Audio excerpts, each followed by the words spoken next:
कि कहमा से राम जी अइले,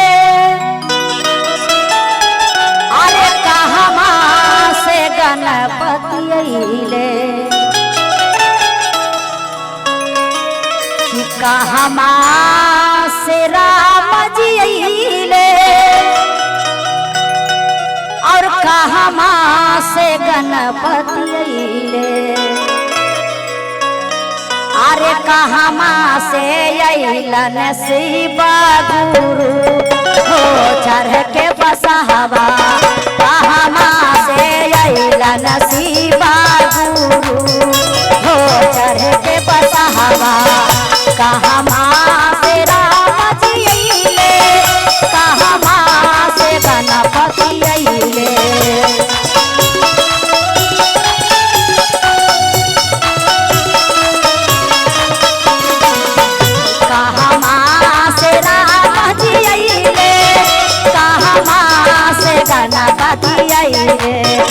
कहमा से अइलन शिव गुरु हो चढ़ के बसहवा, कहमा से अइलन शिव गुरु हो चढ़ के बसहवा।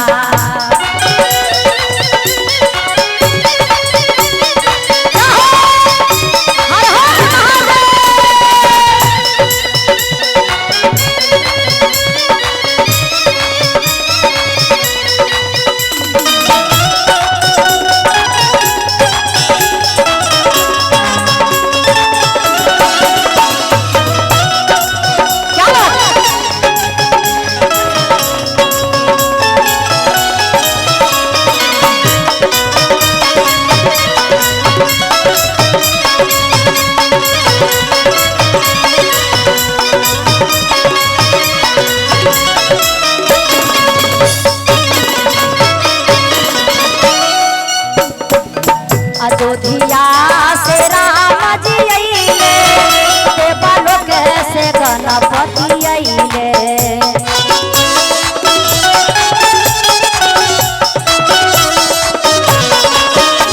अयोध्या से राम जी अइले, देवलोक से गणपति अइले।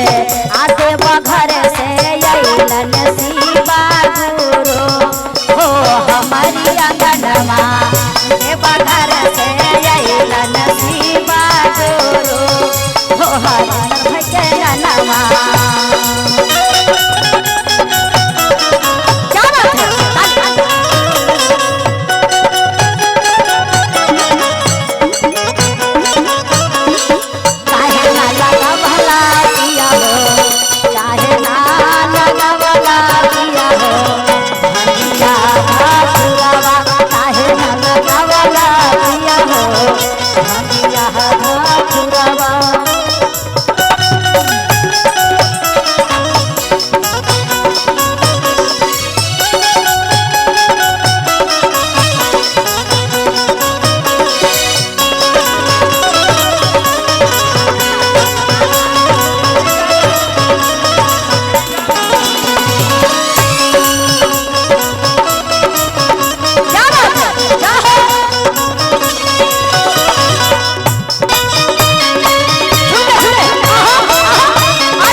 चढ़ी राम जी अइले, किया चढ़ी गणपति अइले।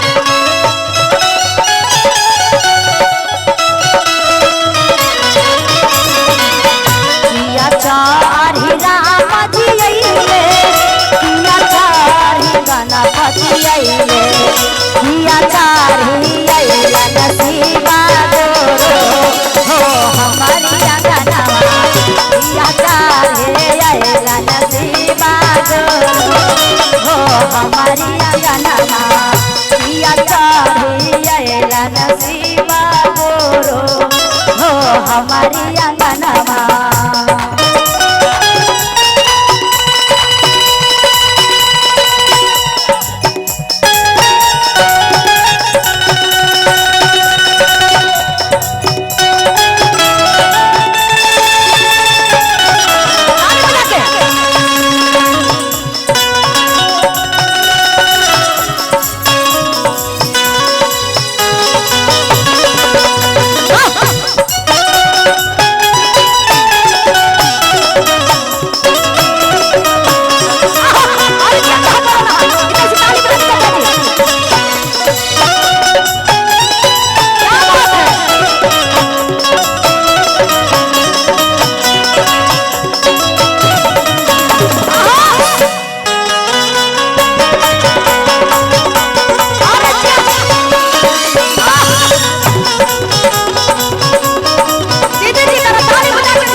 बाबा भोलेनाथ सबके भर भंडार रखिएगा और सभी परिवार जय जयकार रहे। हमारे बाबू ने जियो हजारों साल और 1 से 3 गो हम बाबा भोलेनाथ से कह के जाऊं कि बाबा जल्दी है ना, तब तो फिर दरवाजा पे हम भी दोहराएंगे।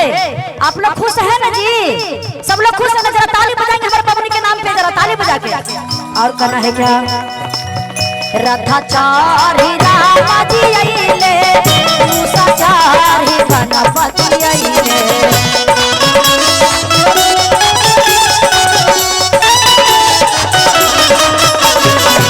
रथाचारी रामा जी आइले, मूसाचारी गणपति आइले। बसहाचारी आइलन शिवा हो हमारी अंगना। बसहाचारी आइलन शिवा हो हमारी अंगना। किया रामा जी दिहरा, किया गणपति दिहरा।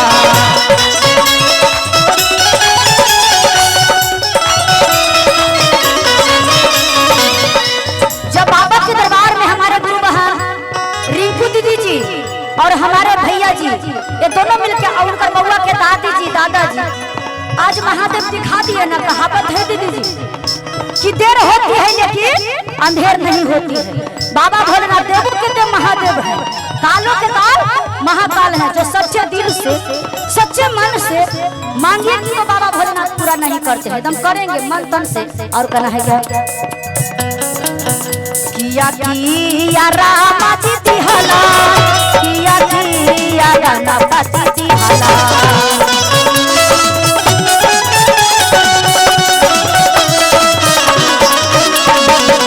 किया देलन शिवा हो हमारी अंगना। किया देलन शिवा हो हमारी अंगना।